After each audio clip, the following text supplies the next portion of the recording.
There's something that's costing you time and money in your business. In fact, studies say it can be costing you a week's worth of work every single month. We're going to be talking about what it is and some strategies I've used to reduce it in this episode.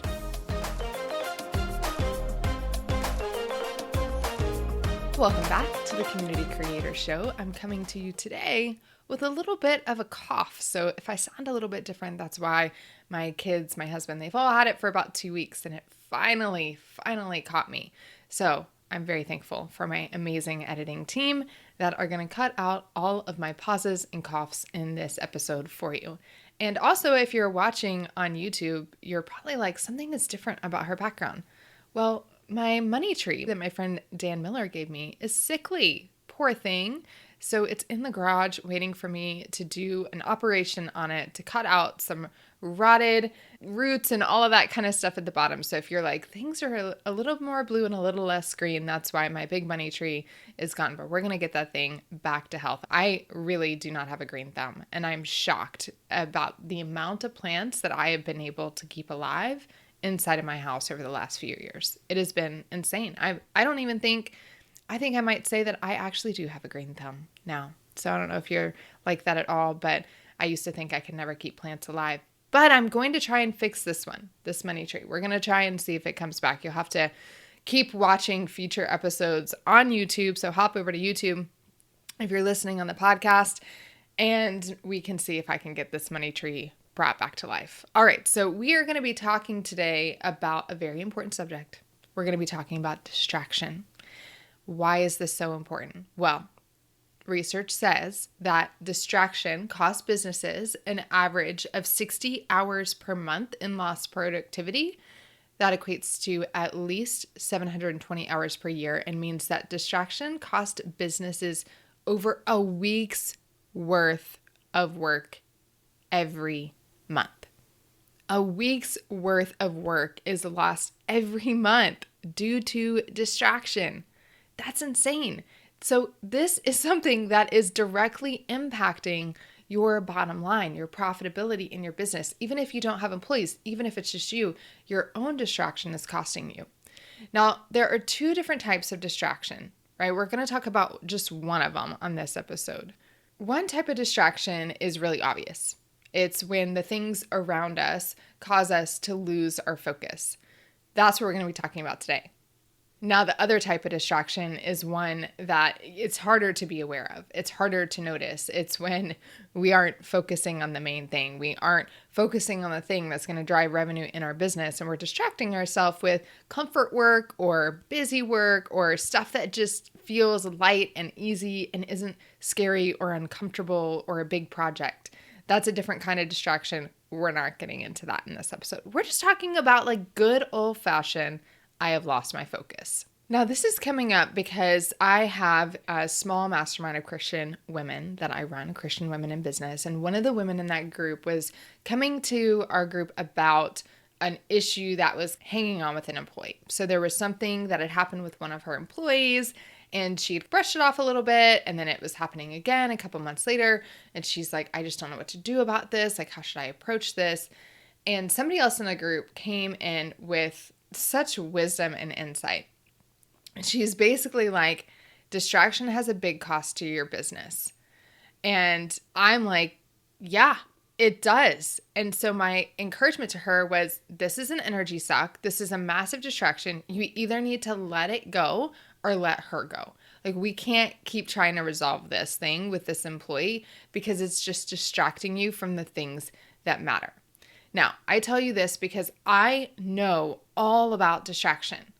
I am a mom of 4 kids. I have my oldest one who has a child of her own who just pops in whenever she feels like it. I have my younger 3 that are all being homeschooled in our house on the regular. My husband is here. My office is right by the front door with those beautiful glass French doors. Now, whoever thought that was like a brilliant idea for where to put a study, I think they're crazy. In fact, whenever we look at homes, because we're always like talking about moving or looking for homes, I'm not sure if anybody is as obsessed with Zillow as I am, but I'm always on the Zillow app looking at homes. And one of the things I'm always looking for is, Where is the office or the study, right? That's what they call it in a floor plan. Where's the study? Because in my next house, it will not be right by the front door where all the neighborhood kids come and knock. It will not be glass French doors for my kids to peek in, see mom, and be knocking on all the time. And it will be hidden away a little bit, okay? And I do have upstairs in my house, I do have a prayer room. It's like a storage closet that I turned into a prayer room. And sometimes when I really, really need to focus, I will go in that room because it's behind the couch. You really can't open the door very well. It's hidden. And if I'm not talking, my kids would never know that I am in there. So I get being distracted, right? And there are lots of ways for us to get distracted. I was reading an article about this in preparation for this podcast, and they called them weapons of mass distraction. And I was like, yeah, that sounds genius. Weapons of mass distraction. We deal with that all the time. And what are they? Okay, these are things that we hear, that we see, and that we think. We hear, we see, and we think. So let's talk about the first one, which is the most obvious one, right? What we hear, the things around us. So many of us think that we are being extra productive because we are listening to podcast episodes or audiobooks while we work. And I would venture to say that based on my research in deep work and distraction and productivity and all of these things, that you're not actually being more productive. You think you are because you think you're accomplishing two things at once, but it's actually decreasing your efficiency with the main thing that you're working on, and it's decreasing the quality of the work that you have, right? So although we do feel like sometimes we can do one thing while doing another, if it's not a task that's just completely mindless, you really can't distract your brain with two things at the same time. You can't focus your brain on two tasks that require you to think. So if we're talking about doing the dishes and listening to a podcast like my husband does all the time, that's different. But if we're talking about writing an email or responding to direct messages or doing something that requires you to actually think and put words together or numbers together, that's not a good time to be listening to a podcast because what we hear distracts us. When we can hear our kids screaming outside our office door, if you're anything like me, or the dog barking or the TV on upstairs, all of that is a distraction because our brains are wired to pay attention to the sounds around us for potential danger. So it tries to understand and it tries to process every sound that it hears, whether it is the moving van that just drove by the front of my house that I just heard or whatever it might be. My brain is trying to take all of that in to help protect me. So what do? Well, we can help eliminate that distraction. How do we do it? Well, there's a few different ways, and we'll talk about those in just a little bit. So that's the things that we hear, and next is the things that we see, okay? I am the pot calling the kettle black right now. Why? Because I'm looking around at all of the clutter in my office, and I'm like, oh my goodness, yes, I am so distracted by all of this. I have the kids' artwork, I have sticky notes all over the place, note cards, I have a really messy thing over here that I need to organize that has all of my note cards for my handwritten notes. It has books on it. It has things for a printer that is no longer even in my office. It's up in the homeschool room. I have a really cluttered bookshelf over here. Everything tends to move to this side of the computer, behind my computer, because when I'm filming, I don't want y'all to see it, right? But then what happens is when I am trying to work and stay focused, I'm distracted by all those things. And I keep thinking, oh, I need to organize that. I need to get rid of that. I need to move that. Does that pen still work? Oh, where's this thing? So I'm completely guilty of this. But what we see distracts us. So I often think that I'm benefiting myself because I face a massive window in my office, almost floor to ceiling kind of window. And I love it. It's beautiful. But what happens is I'm constantly distracted by what's happening on that side of my computer. And that's what's happening outside of my window. My friends, Mike and Ange, live right across the street, and Kim and Kevin live right across the street. And I can see every day when Kim gets her 2 little cute pups out to go for a walk, or when Mike is trying to get a little bit of fresh air in between his work meetings and he pops outside. Ange goes to take her little Sorella puppy for a walk. I see all of that happening when some kid rides by on their scooter and I'm like, oh, is that Caitlin and Mike from down the street? I'm constantly distracted by it. And if you follow me on Instagram, you also know that I have a little animal friend, a lizard that lives right outside my window as well, that is constantly popping over, making little dance moves and distracting me during work. So although I think that I'm benefiting myself by looking out the window, I'm not quite sure that I'm benefiting my productivity. It definitely feels good. It helps me feel like I'm not just stuck in a hole all day, but it definitely doesn't benefit my productivity. So we're distracted by things that we see, right? And finally, we're distracted by things that we think. Just like the example I gave with my friend who was in my mastermind, she was really distracted by this whole thing that was going on with her employee. And that's really important for us because when our brain is preoccupied with thoughts, it doesn't have the space to think strategically about the most important thing that you're supposed to be working on right now. So let's talk a little bit about how I try to combat distraction. Obviously, there's a lot more that I can do, but I just want to give you some advice because I've been working from home since 2012, so more than a decade, and my husband and my kids have been in the mix of that for 8 years now. So that's a lot of years of having lots of distraction. So here's some things that I've done. One is we have a sign that is already pre-printed. It's like laminated or it's in a plastic sleeve kind of thing. And it already has the painter's tape on it. And it's basically a do not disturb sign that goes on my front door when I need to be really focused or I'm filming. I didn't think that this was something that was necessary until summer hit and my son was old enough to have friends who were literally knocking on our door multiple times a day trying to see where my son was. So now we have that sign that I can put on the door very quickly at any time. I don't have to write a new sign. I don't have to do anything like that. It's a pre-done sign. I just grab it, I stick it to the door, and it says do not disturb. The other thing that we did, y'all, this wasn't intentional, but I think it's maybe one of the most genius things we've ever done.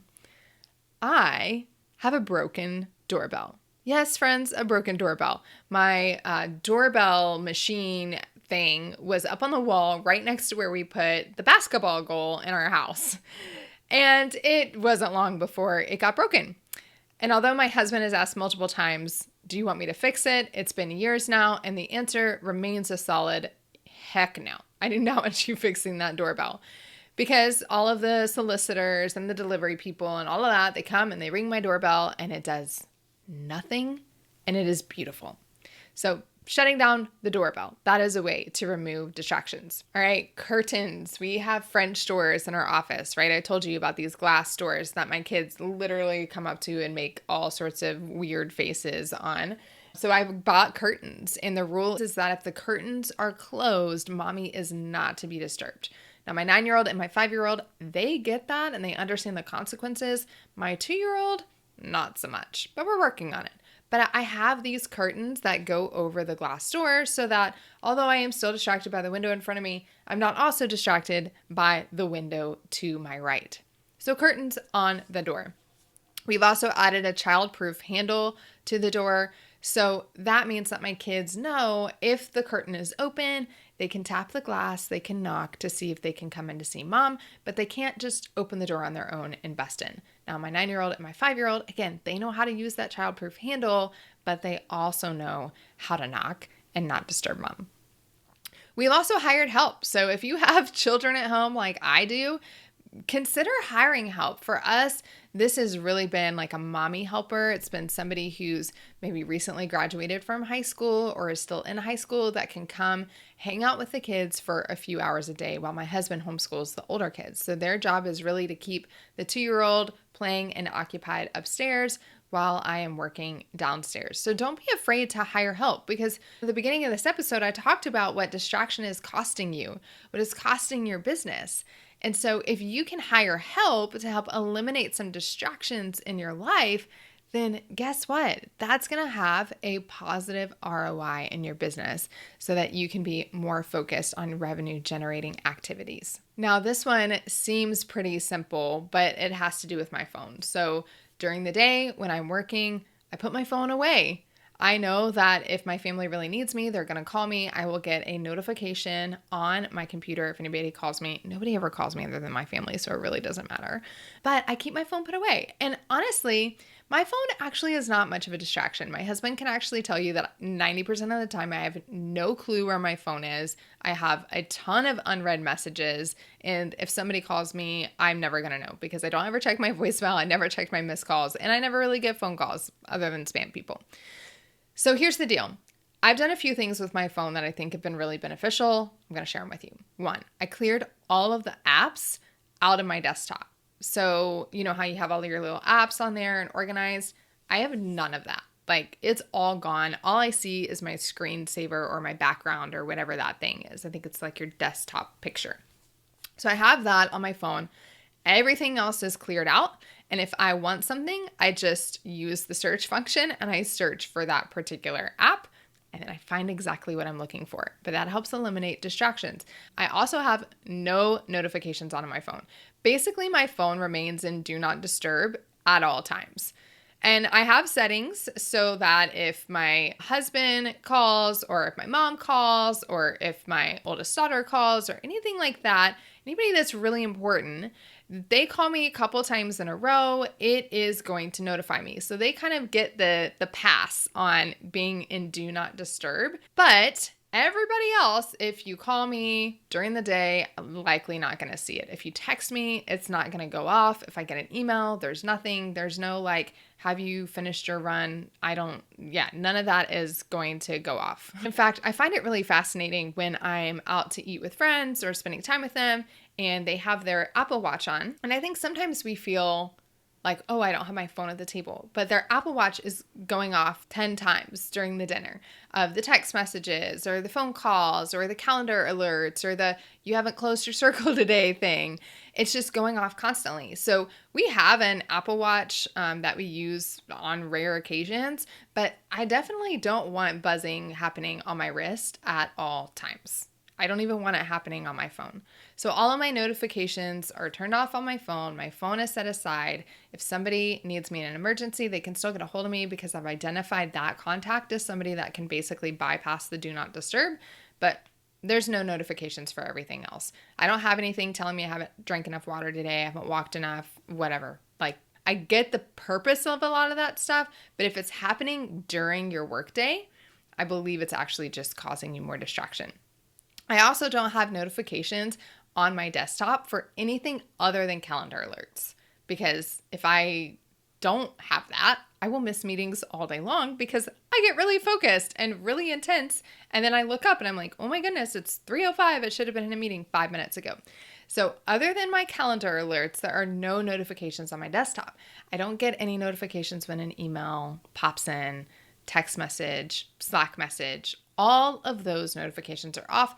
And I will tell you, this is probably one of the biggest game changers for distraction is turning all of those notifications off. And studies actually say that it can take you 15 minutes for your brain to get fully refocused in an activity once it's been distracted. So every time a little beep comes up, a little ding comes up on your computer, imagine it taking you 15 minutes for your brain to get fully locked back into the activity that it was doing. Okay? That's really, really costing you.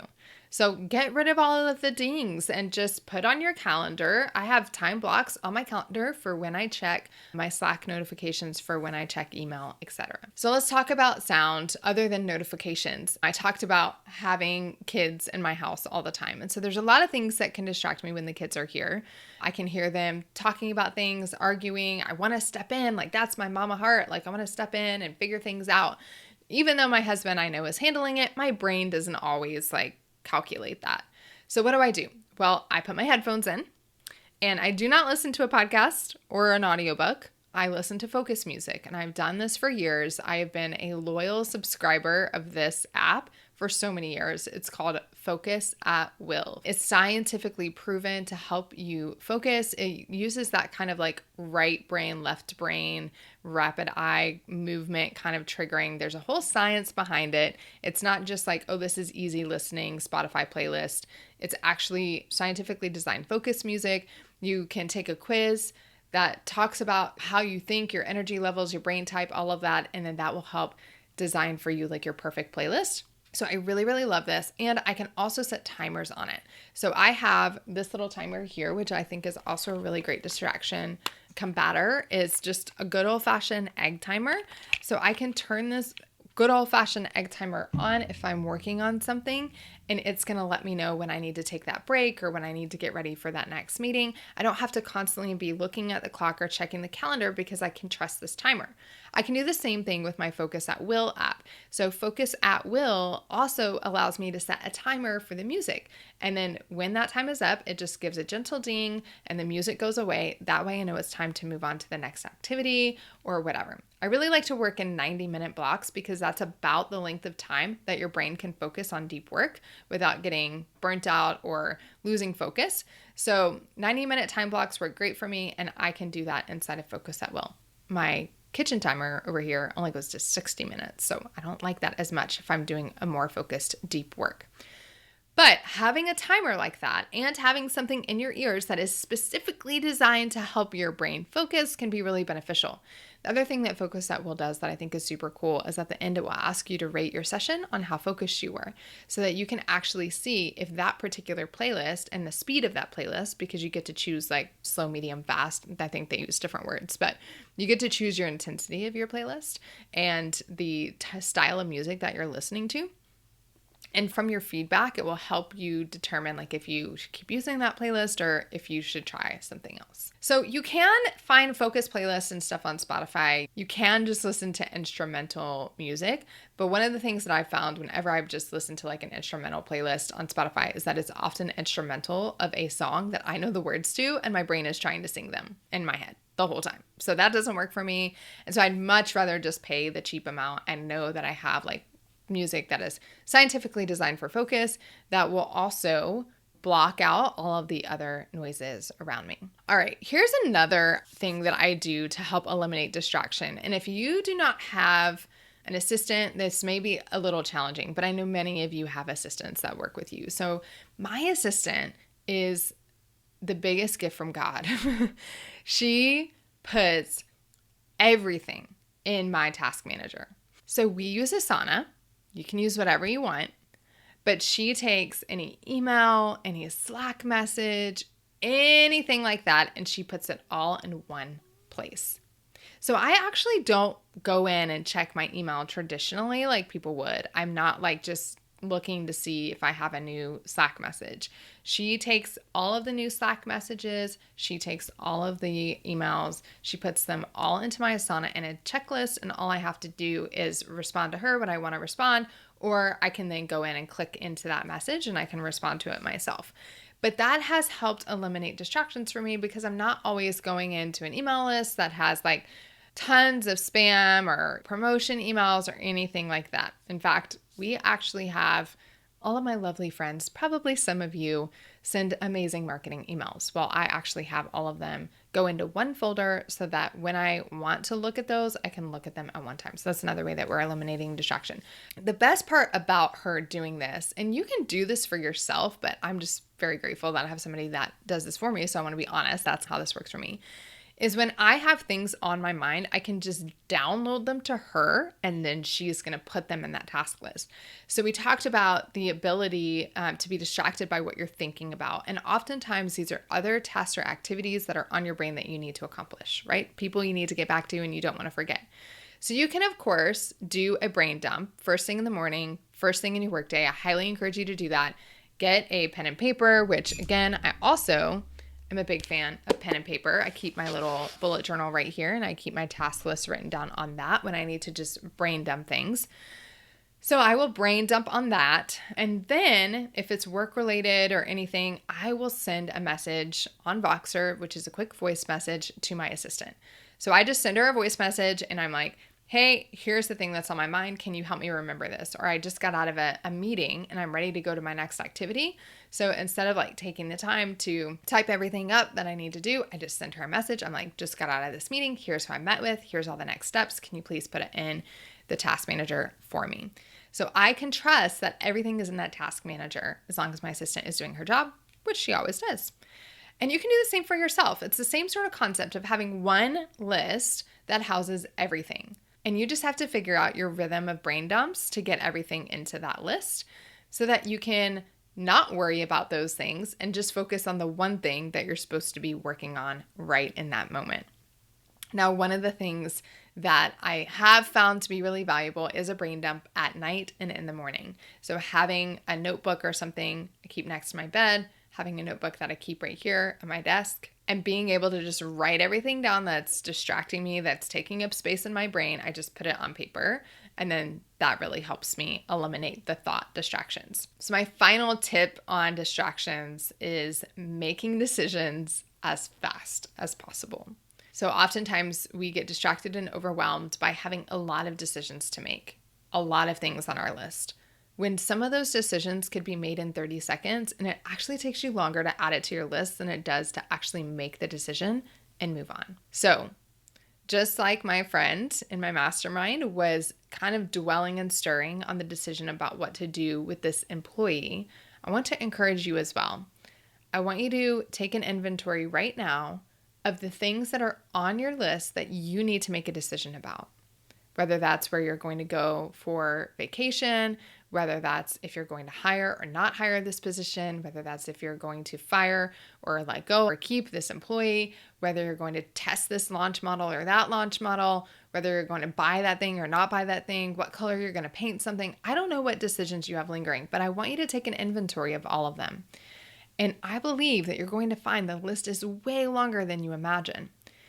When we have lingering decisions, our brain is working in the background to process through all of the factors involved in that decision so that it can equip you to make a decision. You may not even realize that subconsciously, your brain is thinking about those paint colors while you're trying to work. Your brain is thinking about those employees while you're trying to be with your kids. And so the sooner that we can make a decision and get that off of our plate, the more space that we are going to be freeing up in our brain. And that's going to help eliminate some brain distraction. Okay, so write down those decisions, and I want you to work to get as many of those decisions made in one sitting as you can.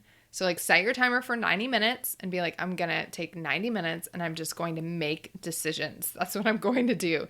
And if you're anything like me, you will often find yourself putting decisions off because as a business owner and as a mom, I make so many decisions on a daily basis that I get decision fatigue and then I just like check out for a little while. I don't want to make decisions. I tell my husband, I'm like, I literally don't care. You decide where we're going to go. You decide where we're going to stay. Like that's what we're in the middle of right now. I'm recording this super early. So we're actually planning our fall break trip and we've been going back and forth. And finally I was just like, I literally cannot make this decision. You have to decide what we do. So I want you to write down all of those lingering decisions, set a timer for 90 minutes or 60 minutes if that's all you have, and make as many decisions as you can and get those off your plate. And doing that on a weekly basis can be really helpful because, again, those lingering decisions, they're in this background. Your brain is like an operating system that's always working in the background, and those decisions can really fatigue your brain, even though you don't realize it because you're not focusing on them consciously. Okay, so let's all do this. We've talked about all of the different ways that you can get distracted by the things that you see, the things that you hear, and the things that you are thinking. I just talked to you about kind of doing a brain dump around the thinking things. I also want you to just pause right now. And if you're in your place of work, I want you to do the same thing around the things that you hear and the things that you see. So get out a notebook or pull up a Google Doc, take a moment and just say, what do I see during the day? And ask yourself if it is a distraction. Chances are it is. So write down all of the things that when you're sitting at your desk, like I am, looking at my computer, all of the things that I can see. And are they helping me stay focused or are they hindering me from staying focused? And then what are the things that I hear throughout the day? This is something that may be a little bit harder to brain dump on because you probably don't even realize all the things that you hear. But I promise you, after listening to this episode, you will hear everything. you will hear the sound of the air coming out of the vent under your desk, like I am hearing right now. You will hear this like random beeping in your house that you've never noticed is there.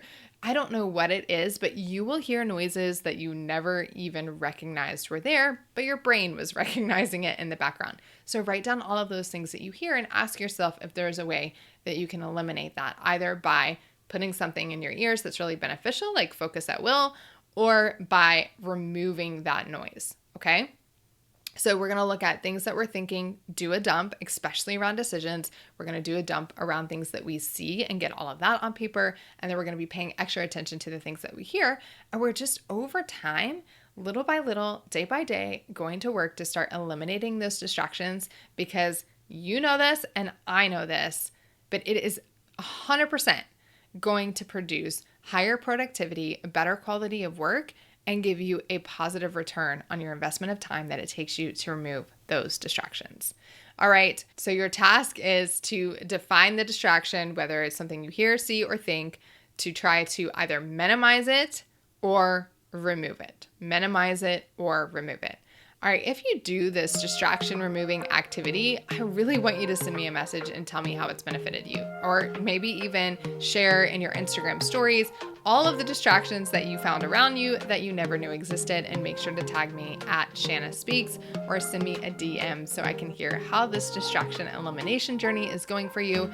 I know I need to finish this podcast right now because I'm hearing a little rattling sound over here that I am going to figure out what it is and get it removed.